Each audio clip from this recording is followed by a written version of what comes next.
Wewe nilikuwa naomba daftari lako nikaandike. Daftari langu?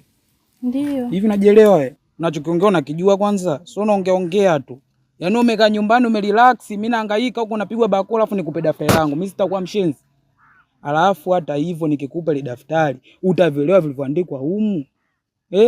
Na hata kama nikikupa unaweza ukasoma, pia ikawa nothing ukafeli vile vile. Itakuwa nimefanya nini? Itakuwa mimi mpuzi. Kwani mimi kuomba daftari imekuwa ubaya? Ni shote haiwezekani. Inawezekani. Kwanza hata nikikupa ile daftari, unaweza ukaandika ukasoma hapo hapo pia ukafeli. Itakuwa nimefanya nini? Isitoshe wewe una chuki na watu wote dunia nzima, watu wanakuchukia. Unataka chuki yako watu wote wanamishie na mimi? Vipi wanafunzi zangu akijua? Shote haiwezekani. Tena urafiki naye sitaki kabisa. Yaani kumbe kila siku niko naenda shule narudi unaniwinda. Si ndio? Hapa umefeli. Mbona unadharau wewe? Sio dharau. Mimi ni samboy, alafu pia ni samboy mind setting. Samboy.